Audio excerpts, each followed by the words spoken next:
안녕하십니까. KB투자증권입니다.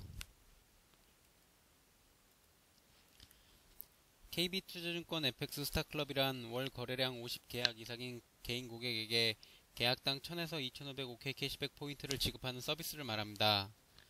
당사 FX 맞은 거래 고객에 한하며 해당 월 거래량을 기준으로 포인트를 차등 지급합니다. 적립된 OK 캐시백 포인트의 가용 포인트가 5000점 이상이 되면 전국 OK 캐시백 가맹점에서 현금처럼 이용이 가능하며 포인트가 5만점 이상일 경우 현금 교환도 가능합니다.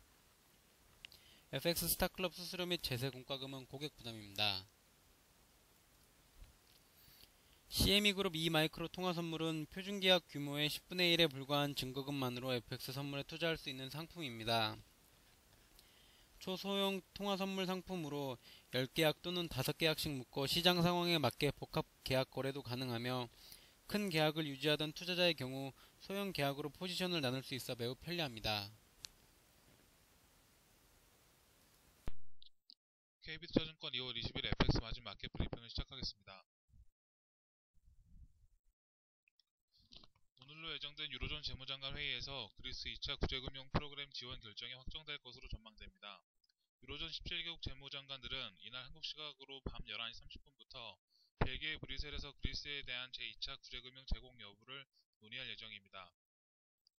이미 유로그룹 내에서는 그리스에 대한 구제 프로그램을 승인해야 한다는 공감대가 형성되어 있는 것으로 알려졌으며, 그리스에 구제금융을 주지 않을 경우 발생할 위험과 비용이 너무 크다는 점, 그리고 그리스 정부가 이미 유로존의 요구사항에 대한 이행 계획과 서면 약속 등을 모두 제출했다는 점이 그 근거라는 분석입니다. 독일 및 이탈리아 총리는 지난 2월 17일 그리스 총리와 삼각 전화회의를 마친 뒤 그리스 구제금융 지원이 최종 합의에 이를 것으로 낙관한다고 언급한 바 있었으며, 마리아 팩터 오스트리아 재무장관도 어제 2월 19일 자국 TV 인터뷰를 통해 20일 유로그룹 회의에서 그리스에 대한 구제금융 제공이 결정되고 그리스가 유로존에 머물게 될 것이라고 밝힌 바 있습니다. 뿐만 아니라 볼프강 쇼이블레 독일 재무장관 역시 구제금융 지원안이 조건 없이 승인될 것이라고 하였습니다.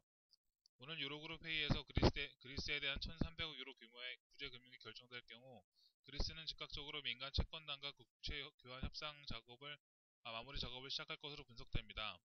이에 그리스의 채무 불이행 우려는 일단 해소될 것이라는 전망입니다. 민간 채권단은 만기가 돌아오는 그리스 국채를 장기 국채로 전환하게 되며 이율을 낮춰주는 방식으로 국채 액면가의 70%에 해당하는 약 1천억 유로를 탕감하게 됩니다.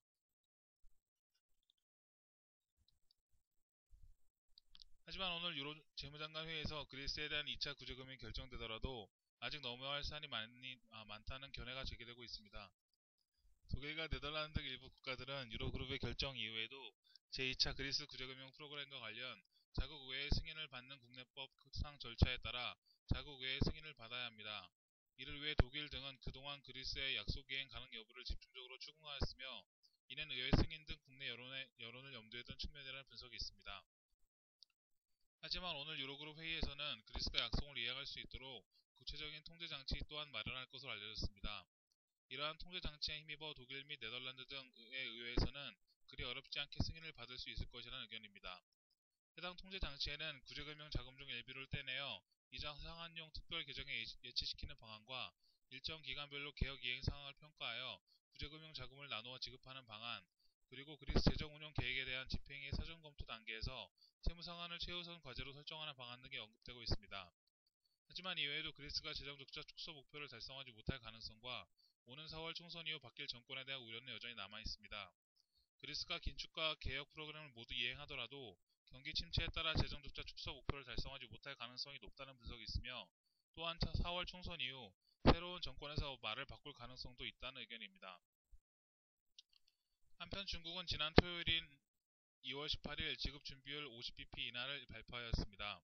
중국인민은행에 따르면 오는 2월 24일 기준으로 대형은행의 최대 지급 준비율은 기존 21%에서 20.5%로 중소형 은행의 지준율은 17.5%에서 17%로 각각 낮아지게 됩니다.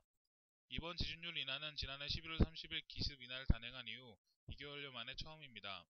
이번 중국의 지준율 인하에 따라 시중에 약 4천억 위안의 통화 공급 효과가 발생할 것으로 추산되고 있으며, 이는 약 630억 달러 규모에 해당합니다. 최근 중국 소비자 물가 지수가 3개월 연속 4%를 유지했다는 점과 춘절 이외에도 돼지고기 및 채소의 가격이 하락세를 기록했다는 점 등이 지준율 인하 결정에 영향을 준 것으로 보입니다. 아래 왼쪽의 차트는 중국의 지준율 및 기준금리 추이입니다. 2010년 이후 지속적으로 기준금리 및 지급준비율을 인상하며 긴축 정책을 펼쳐온 중국은 지난해 11월 30일 기습적으로 지급준비율을 인하한 뒤 이번에도 50bp 인하를 발표하였습니다. 그러나 기준금리는 여전히 3.5%로 동결된 상태입니다. 우측의 차트는 중국의 소비자 물가 추이입니다. 붉은색 선에서 확인하실 수 있듯이 최근 3개월간 중국의 소비자 물가 상승률은 4%를 유지하고 있었으며 푸른색의 식료품 물가 역시 지난해 대비 낮은 수준임을 확인할 수 있습니다. 오늘 오전에 발표된 일본의 1월 무역 적자가 사상 최고 수준을 기록하였습니다. 일본 재무성은 1월 일본의 무역 수지가 1조 4,800억 엔 적자로 집계되었다고 밝혔으며 수출은 마이너스 9.3%, 수입은 오히려 9.8% 증가로 발표되는 등 수출의 상대적인 부진이 그 원인이라고 덧붙였습니다. 엔화의 역사적 강세 및 세계 경기 침체에 따른 일본 제조업의 수요 위축이 그 원인이라고 분석하였으며 지난해 3월 1월 동북부 대지진 이후 재건이 부진했기 때문이라는 견해도 있습니다. 한편 일본의 무역수지 발표 직후 엔화의 가치는 지난해 7월 이후 최저 수준을 기록하였으며 달러에는 79.88 고가를 기록하기도 했습니다. 경제지표 일정입니다. 다음날 오후 4시에는 스위스의 1월 무역수지가 발표됩니다. 스위스 연방통계청이 조사한 자료로 조사기간 동안 수출과 수입의 재화 차이를 나타낸 지표입니다. 발표치가 시장 예상을 상회할 경우 스위스 프랑의 강세를 예상할 수 있습니다. 오후 6시 30분에는 영국의 1월 공공부문 순채무액이 발표됩니다. 공기업, 중앙정부, 지방정부의 전월 수입과 소비의 차이를 나타내는 지표로 영국 통계청이 발표하는 자료입니다. 또한 오후 10시 30분에는 12월 캐나다의 전월 대비 핵심 소매 판매가 발표됩니다.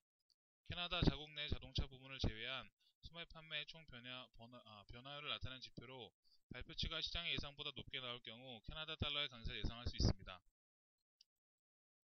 이상으로 KB투자증권 FX 마진 마켓 브리핑을 마치겠습니다. 감사합니다.